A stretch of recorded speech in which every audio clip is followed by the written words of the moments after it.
चुनाव की घोषणा होने से पहले जिस तीसरे मोर्चे को पहला मोर्चा बताते हुए उसके और विस्तार के दावे किए जा रहे थे, उसी मोर्चे में दरार पड़ती दिख रही है। तमिलनाडु में लेफ्ट और एआईएडीएमके के अलग होने के एक दिन बाद ही शुक्रवार को जयललिता ने ममता बनर्जी को फोन कर नए सियासी समीकरणों के संकेत दिए। ममता ने एक टीवी इंटरव्यू में जयललिता के साथ काम करने की इच्छा जताई थी। माना जा रहा है कि दोनों के बीच आम चुनाव के बारे में बातचीत हुई।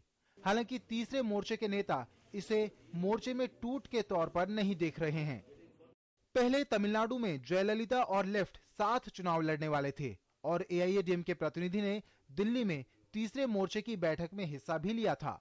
हालांकि सीट बंटवारे पर दोनों में बात बिगड़ गई और लेफ्ट ने जया से नाता तोड़ लिया। अब डीएमके की कोशिश है कि लेफ्ट उसके साथ चुनाव लड़े। डीएमके नेता करुणानिधि और उनके सहयोगी पार्टी के नेता लेफ्ट को इस बारे में संकेत दे रहे हैं। लेफ्ट के नेता भी नई रणनीति बनाने में जुट गए हैं। Offering one seat to each party is not acceptable. That's why our parties in Tamil Nadu met and decided they would work together. Both the parties will take a joint united position on the future course in consultation with the national leaderships.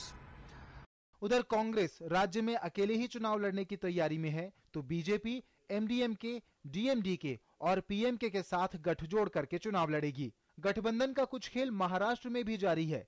BJP पहले ही Shiv Sena, RPI और शेतकारी संगठन के साथ गठजोड़ में है, लेकिन वो राज्य में वोटों का बंटवारा रोकने के लिए एमएनएस को किसी न किसी तरह अपने पाले में करने की कोशिश कर रही है, जिसका उद्धव ठाकरे विरोध कर रहे हैं। बीजेपी नेता नितिन गडकरी पहले ही राज ठाकरे से मिल चुके हैं और महाराष्ट्र के कुछ नेता भी राज ठाकरे से मिले हैं। हालांकि उनका कहना है कि बातचीत विधान परिषद चुनाव को लेकर हुई। विधान परिषद महाराष्ट्र लेजिस्लेटिव काउंसिल के चुनाव 20 तारीख को हो रहे हैं। उसके लिए भाजपा के 2 उम्मीदवार चुनाव कॉन्टेस्ट कर रहे हैं। उनमें जो वोटों की जरूरत है, तो लगभग जो ज्यादा वोट चाहिए वो वोट महाराष्ट्र नवनिर्माण सेना के द्वारा प्राप्त हो, इसलिए पार्टी के अध्यक्ष राज ठाकरे जी को मैं मिला हूं। गठबंधन का मामला आंध्र प्रदेश में भी अटका है। टीआरएस पहले ही कांग्रेस में विलय से इनकार कर चुकी है और उसने कहा है कि चुनाव पूर्व गठबंधन पर उसके विकल्प खुले हुए हैं।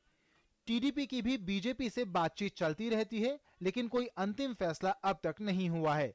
गठबंधन के मुद्दे पर बीजेपी में अंतर्विरोध भी उभरे हैं। हरियाणा में कांग्रेस नेता विनोद शर्मा को हरियाणा जनहित कांग्रेस में शामिल करने का सुषमा स्वराज पहले ही विरोध कर चुकी हैं। पार्टी राज्य में हरियाणा जनहित कांग्रेस या फिर ओम प्रकाश चौटाला के साथ जाने के मसले पर धर्म संकट में है। कर्नाटक में रेड्डी बंधुओं की पार्टी बीएसआर के बीजेपी में विलय की खबरों पर भी सुषमा ने सवाल खड़े कर दिए हैं। हालांकि पार्टी का कहना है कि फैसला आलाकमान ही करेगा। बीजेपी में कौन शामिल होगा, इसका निर्णय पार्टी की शीर्ष जो संस्था है वो करती है। उसके अलावा जो है वो जो शामिल होगा उसका पता लग जाएगा। तमाम समीकरणों को देखते हुए लग रहा है कि जैसे जैसे चुनाव की गहमा गहमी तेज होगी, सियासी समीकरण तेजी से बदलेंगे। आखिरकार किसका ऊंट किस करवट बैठेगा, फिलहाल कहना मुश्किल है। Bureau report, DD news.